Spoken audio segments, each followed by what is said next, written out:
Hey, what's going on, guys? Ben Brewster here at triathletics.com. This video is all about low trap patterning, or teaching yourself how to go into posterior tilt of the scap and activating the scapular stabilizer. So we know that posterior tilt is extremely important for being able to get safely overhead. In addition to upward rotation, we can see that posterior tilt is this action. One of the primary drivers of that is the low trap, being able to shorten and drive that scap into this backwards tilting action. That's important in order to clear the way for safe layback so that you don't get any sort of impingement.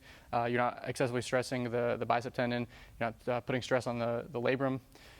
As we go into layback, as a thrower, if this is tilted anteriorly, you're going to miss out on the ability to clear the way for layback. So he might have only so much ability to lay back, and part of that active layback comes from the scap being able to tilt. So if this scap is pinned forward, pec minor pinning it forward, pec major, lat dumping it into depression, kyphotic posture with the upper back, these things can all contribute to this low trap being inhibited. But despite that, if you're already addressing all these tissues and you're still struggling to really feel the low trap turn on, then this video is about what you can do to help encourage that low trap to start firing up once we've kind of freed up some of these restrictions, dumping that scap into anterior tilt. So one of the reasons athletes struggle to feel the low trap turn on is because a lot of the times we start the progressions in gravity. So we'll start with like a prone Y raise, bent over Y raise, an incline low trap raise, something like that. When you're in gravity and they don't have a way to feel that low trap activate, a lot of times you'll get the anterior delt taken over, you'll get compensatory muscle actions taking over. And so one easy way to do this is take them out of gravity to where it's not so much resistance going through the low trap, and you don't have to worry about compensations as much. So you can actually assist yourself going through the pattern that you want with a dowel, a PVC pipe, a broomstick, something like that. And you're basically going to assist yourself getting into that position versus starting in a bent over position where you're really fighting against gravity and taxing that relatively small muscle to its limit, taking like a 5-pound weight. The first time you do it, you're going to have a hard time feeling that mind-muscle connection and really getting the action that you want without compensation. So Devin's just going to take the broomstick, and from here it's almost like a rowing motion, like you're rowing a canoe.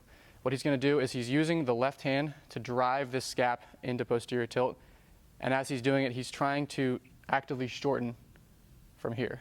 So if you're a coach in person, you can actually give him physical feedback and kind of touch on the low trap and say contract here, contract here, contract here. So as he gets to that top range, he's really guiding himself up into that range using the opposite hand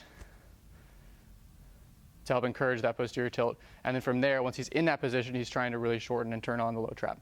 So it's an easier way to start to feel it turn on without having to do it in gravity. And let's show you a progression from here. So once you can do this and feel the low trap engage out of gravity and with assistance, now we can add walkouts or Y raise walkouts. So we're still going to use the PVC pipe or the broomstick as an assistance to get into position. From there, we're going to load that position, walk back, and see if we can hold and maintain that engagement with the low trap. So Devin's going to get pretty close. We're just using a very light J-band here for the start. He's going to get close. He's going to get to a point where there's almost no resistance on the band at that top position. So he's still able to safely get in that position. From here, he's going to take a couple steps back and try to hold that low trap positioning. If he feels the anterior delt take over, if he feels any sort of compensation, if he feels the scap starting to roll, that's a sign that you've stepped back too far and that you just need to take it a little bit easy as you gain control of this range. But all it is step forward, find the position, out of resistance, step back, try to maintain that contraction in the low trap, slowly lower it back to the start, and repeat. So that's a good way to progress the first one into a little bit of a weighted Y raise with the Y raise step backs. So now that you can feel the low trap fire up in standing with a little bit of resistance, now we can start to bring you back to some of these prone Y raise positions. But we're going to basically transition with an incline low trap raise without weight. So Devin's going to take the same PVC pipe. You're going to grab it wide enough that it's roughly that 135 degree angle at the top. So grab pretty wide, kind of a snatch grip. You're going to want a fairly moderate incline to start. So you don't want to be straight up on the bench, but you also don't want to be fully prone. Devin's going to stabilize his neck in a neutral position. And then from here, it's the same idea of basically just posteriorly tilting the scap. See if you can feel that low trap fire the movement versus the anterior delt starting to take over. Again, if you start to feel any sort of compensation, you might not be ready for this progression, but you should be if you felt it in either of the previous two progressions. So it's really just the same movement.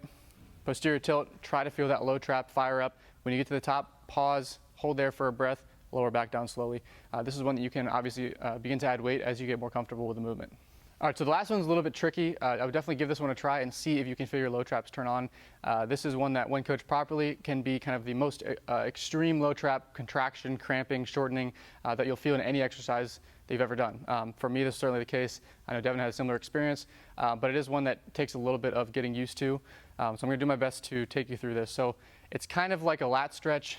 It's kind of like a serratus activation exercise. But if you do it right and you properly stabilize the scapula and you drive down into the bench, you should also stabilize your scap. If you can get that happy medium where you can feel your serratus on and you can feel the low trap really firing up, you can start to put a ton of force down into the bench and really get this stable suctioning feeling of your scap up against the rib cage and feel that low trap really working hard to maintain this overhead position. So you can use a bench. If you have like a bed or a table, you can actually do this standing bent over. We're just going to show it here for the time being. So get wide enough that you're in that Y position. You're in line with the fibers of the low trap on both sides. So get relatively wide on the bench. I like it palms down. You can try it with a thumbs up if that feels more comfortable, but you can put a little bit more force into the bench if you go palms down. So pat under the knees. You're going to keep the rib cage down versus flaring it up. Keep the rib cage down. Keep the scaps protracted to start. And from here, he's trying to drive down into the bench. So this is important. Before we go into that overhead position, you want to feel the right muscles turn on. So he's putting pressure down into the bench. Lat will turn on a little bit. Serratus will definitely turn on. And from here, we're trying to put pressure down. As you put pressure down into the bench, what you should feel is that your scap will basically suction down into place slightly, and you should feel your low trap start to engage from that position. It's not just putting force down. In order to put force down, your body has to create stability from somewhere. It's kind of this idea of you can't shoot a cannon out of a canoe. If there's a wobbly base, you're not going to be able to create any sort of power. So by cueing power, by cueing a lot of force down into the bench, your body has to create stability. And it can't create stability unless the scap is flush against the rib cage in a stable base, so that then you can activate the front side, activate the lats, the serratus. And so what you'll find is that you can see it right here. His low trap is firing up very hard from this position to stabilize the scap as he's able to put force overhead. What I found is that doing this exercise, everything else overhead starts to feel a lot easier. So doing this, you go into waiter walks, you can just feel, you feel the scap just suction into place, and you can feel how it coordinates with the serratus so much better.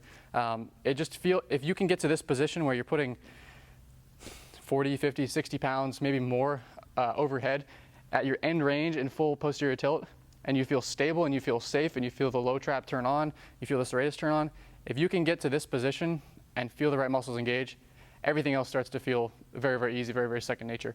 So it's basically like an extreme isometric position. But it's one that you don't just want to dump into the position and just hang out on your shoulder and just relax the back. It's one that you really want to actively engage, and then as you hold that engagement, pull yourself lower into the movement. Give this one a try. Definitely be aware of what's happening on the backside. So don't sink into it. Contract your way, pull your way down into the movement via the low trap.